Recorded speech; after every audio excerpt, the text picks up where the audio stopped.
എങ്ങനെയാണ് നമുക്ക് cancer diagnose ചെയ്യുക, ബ്രസ്റ്റ് ക്യാൻസർ എങ്ങനെയാണ് കണ്ടുപിടിക്കുന്നത്, ഇതിനെക്കുറിച്ച് സംസാരിക്കാം. എന്തെങ്കിലും ലക്ഷണങ്ങൾ, സംശയങ്ങൾ തോന്നിക്കഴിഞ്ഞിരുന്നാൽ അടുത്തുള്ള ഫിസിഷ്യൻ, ഒരു വിദഗ്ധനായ ഡോക്ടറെ കണ്ട് പരിശോധിപ്പിക്കുകയാണ് ഏറ്റവും നല്ലത്. അതല്ലെങ്കിൽ നമ്മൾ ഈ ലക്ഷണങ്ങളൊന്നും ഇല്ലാത്തവർ ICMR റെക്കമെൻഡ് ചെയ്യുന്നത് 40 വയസ്സിന് ശേഷം എല്ലാ സ്ത്രീകളും സ്വയം പരിശോധന, അതായത് സ്വയമായിട്ട് പരിശോധന ചെയ്യേണ്ടതാണ്. എന്തെങ്കിലും സംശയം തോന്നിക്കഴിഞ്ഞാൽ ഫിസിഷ്യൻസിനെ, ഡോക്ടേഴ്സിനെ ചെന്ന് കാണിക്കുക. ഈ സ്വയം പരിശോധന ആർത്തവം കഴിഞ്ഞിട്ടുള്ള 7 മുതൽ 10 വരെ വരുന്ന ദിവസങ്ങളിലാണ് ചെയ്യേണ്ടത്. അപ്പോൾ ഈ സമയങ്ങളിൽ ബ്രസ്റ്റിൻ്റെ നീരുവീക്കം കുറവായിരിക്കും. ഇപ്പോൾ എന്തെങ്കിലും ചെറിയ കട്ടിയോ മുഴയോ എന്തെങ്കിലും ഉണ്ടെങ്കിൽ കയ്യിൽ തടയാൻ എളുപ്പമാണ് ഈ സമയത്ത് ചെയ്യുമ്പോൾ. സ്വയം പരിശോധന കൈപ്പത്തി വെച്ചാണ് ചെയ്യേണ്ടത്. നിന്നുകൊണ്ടും കിടന്നുകൊണ്ടും ബ്രസ്റ്റും മാറിടവും 2 വശവും കക്ഷവും ഒന്ന് ഫീൽ ചെയ്ത് നോക്കണം. എന്തെങ്കിലും സംശയം തോന്നിക്കഴിഞ്ഞിരുന്നാൽ നമ്മൾ ഫിസിഷ്യൻസിനെ കാണുക. സോ എല്ലാവരും സ്വയം പരിശോധന പ്രാക്ടീസ് ചെയ്യുക. അതുപോലെ എന്തെങ്കിലും സംശയം ഉണ്ടെങ്കിൽ ഫിസിഷ്യൻസിനെ കാണുക.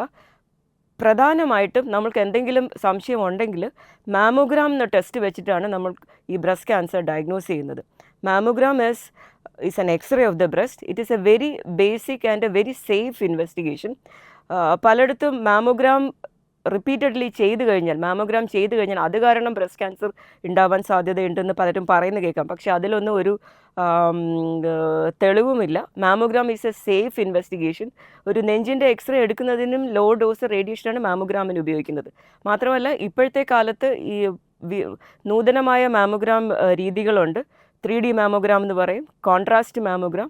സോ ഇതെല്ലാം വെച്ചിട്ട് വളരെ ചെറിയ സ്റ്റേജിൽ, അതായത് ഒരു 1 മില്ലിമീറ്റർ, ഒരു സ്റ്റേജ് 1 എന്നൊരു സ്റ്റേജ് എത്തുന്നതിന് മുന്നേ തന്നെ സ്റ്റേജ് 0 എന്നൊരു സ്റ്റേജ് ഉണ്ട്. ഈ സ്റ്റേജിൽ നമുക്ക് ബ്രസ്റ്റ് ക്യാൻസർ കണ്ടുപിടിക്കാം.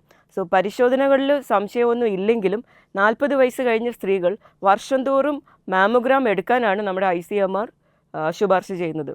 സോ ഈ വർഷം തോറുമുള്ള മാമോഗ്രാം പരിശോധനകളിൽ കയ്യിൽ തടയാത്ത ചെറിയ ചെറിയ തുടക്കങ്ങൾ, ക്യാൻസേഴ്സിൻ്റെ തുടക്കങ്ങൾ നമുക്ക് കണ്ടുപിടിക്കാൻ പറ്റും. കാരണം ഏർലി ഡിറ്റക്ഷൻ നമ്മൾ എത്രയും നേരത്തെ കണ്ടുപിടിച്ച് കഴിഞ്ഞാൽ ക്യൂർ റേറ്റ് ഓൾസോ അതുപോലെ തന്നെ 98 to 100% വരെ നമുക്ക് ചികിത്സിച്ച് ഭേദമാക്കുവാൻ പറ്റും. ഇനി വൺസ് നമ്മൾ ബ്രസ്റ്റ് ക്യാൻസർ കണ്ടുപിടിച്ച് കഴിഞ്ഞിരുന്നാൽ we have to understand that this is something which is almost curable, especially in the early stages. എപ്പോഴും ചികിത്സ ഒരു മൾട്ടി ഡിസിപ്ലിനറി ടീമുള്ള സ്ഥലത്ത് ചെയ്യുന്നതായിരിക്കും നല്ലത്. മൾട്ടി ഡിസിപ്ലിനറി ടീം എന്ന് പറഞ്ഞാൽ ബ്രസ്റ്റ് ക്യാൻസർ ചികിത്സിക്കാനായിട്ട് നമുക്ക് ഒരു ടീം ഓഫ് സ്പെഷ്യലിസ്റ്റിൻ്റെ ആവശ്യമുണ്ട്. സർജൻസ്, അതായത് breast surgeons, surgical oncologist, medical oncologist, chemotherapy പോലുള്ള ചികിത്സകൾക്കായിട്ട് മെഡിക്കൽ ഓങ്കോളജിസ്റ്റ്, റേഡിയേഷൻ ചികിത്സയ്ക്കായിട്ട് റേഡിയേഷൻ ഓങ്കോളജിസ്റ്റ്. നമുക്കിപ്പോൾ നൂതനമായ ടാർഗറ്റഡ് തെറാപ്പീസ് ഉണ്ട്. ടാർഗറ്റഡ് തെറാപ്പി എന്ന് പറഞ്ഞു കഴിഞ്ഞാൽ ഈ ക്യാൻസർ കോശത്തിൻ്റെ വിഘടനവും വികസനവും കൺട്രോൾ ചെയ്യുന്ന മോളിക്യൂൾസിനെ ടാർഗറ്റ് ചെയ്തിട്ടുള്ള തെറാപ്പി. ഇത്തരം നൂതനമായ ചികിത്സകളൊക്കെ ചെയ്യുന്ന ഒരു മൾട്ടി ഡിസിപ്ലിനറി ടീമുള്ള സ്ഥലത്ത് വേണം ബ്രസ്റ്റ് ക്യാൻസർ ചികിത്സിക്കാൻ. എപ്പോഴും ഇതിൽ പ്രധാനമായിട്ടും 3 രീതിയിലുള്ള ചികിത്സകളാണ് ഉള്ളത്. ഒന്ന് സർജറി, കീമോതെറാപ്പി, റേഡിയേഷൻ. ഇത് അസുഖത്തിൻ്റെ, ക്യാൻസറിൻ്റെ സ്റ്റേജ് തരം അനുസരിച്ച് നമ്മൾ ചിലപ്പോൾ സർജറി ആയിരിക്കും ആദ്യം ചെയ്യുക, ചിലപ്പോൾ കീമോതെറാപ്പി ആയിരിക്കും ആദ്യം ചെയ്യുക. അത് സ്റ്റേജും തരവും അനുസരിച്ചാണ് തീരുമാനിക്കുന്നത്. ബ്രസ്റ്റ് ക്യാൻസറിൻ്റെ ഓപ്പറേഷൻ പണ്ടത്തെ കാലത്തൊക്കെ മേ ബി ഒരു 30 years ago, 30 to 20 years ago കൂടുതലും ബ്രസ്റ്റ് ക്യാൻസർ ഡയഗ്നോസ് ചെയ്തിരുന്നാൽ മാറിടം നീക്കം ചെയ്യുന്ന, അതായത് മാസ്റ്റക്ടമി എന്നുള്ള രീതിയിലായിരുന്നു ഓപ്പറേഷൻസ് മുന്നോട്ട് പോയിക്കൊണ്ടിരുന്നത്. ഇന്നത്തെ കാലത്ത് നമുക്ക് മാറിടം നീക്കം ചെയ്യേണ്ട ആവശ്യം പല കേസിലും ഇല്ല. വളരെ റെയറായിട്ട് മാത്രമേ അഫക്റ്റഡ് ബ്രസ്റ്റ് നീക്കം ചെയ്യുന്ന ഓപ്പറേഷൻ ചെയ്യലുള്ളൂ. കൂടുതലും മാറിടം നിലനിർത്തിക്കൊണ്ട്, അതായത് ബ്രസ്റ്റ് കൺസർവേഷൻ സർജറി ആണ് നമ്മൾ കൂടുതലും പ്രിഫർ ചെയ്യുന്നത്. കാരണം ക്യാൻസർ ട്രീറ്റ്മെൻറ്റ് കഴിഞ്ഞു കഴിഞ്ഞാൽ യൂഷ്വലി നമ്മൾ കൂടുതലും കാണുന്നത് ഒരു യങ്ങർ ഏജ് ഗ്രൂപ്പാണ്. അതായത് ഒരു 40 മുതൽ 50 വയസ്സുള്ള ആളുകളാണ് കൂടുതലും ഇന്ത്യയിൽ കാണുന്നത്. സോ ക്യാൻസർ ട്രീറ്റ്മെൻറ്റ് കഴിഞ്ഞിരുന്നാലും there is a long life ahead. So ഈ ജീവിതം മുന്നോട്ട് കൊണ്ടുപോകാൻ ഒരു ആത്മവിശ്വാസവും തുടർന്ന് ജോലിക്ക് പോകാനും മറ്റുള്ളവരെ ഫേസ് ചെയ്യാനും ഇതെല്ലാം സഹായിക്കും നമുക്ക് ബ്രസ്റ്റ് നിലനിർത്തിക്കൊണ്ടുള്ള ഓപ്പറേഷൻ. മാത്രവുമല്ല ക്യൂർ റേറ്റിൽ കോംപ്രമൈസ് ഒന്നുമില്ല. അതായത് ബ്രസ്റ്റ് കംപ്ലീറ്റ്ലി നീക്കം ചെയ്ത് കഴിഞ്ഞിരുന്നാൽ ക്യൂർ ബെറ്റർ ആണ്, അങ്ങനെയൊന്നുമില്ല. രണ്ടിനും ഒരുപോലെ തന്നെ ബ്രസ്റ്റ് നിലനിർത്തിക്കൊണ്ടുള്ള ഓപ്പറേഷനും ബ്രസ്റ്റ് കംപ്ലീറ്റ് ആയിട്ട് നീക്കം ചെയ്യുന്ന മാസ്റ്റക്ടമി പോലുള്ള ഓപ്പറേഷനും cure rate is the same. അതായത് survival after the treatment is the same. പക്ഷേ ചില കേസിൽ മാത്രമേ നമുക്ക് നിലനിർത്തി ചെയ്യാൻ പറ്റൂ.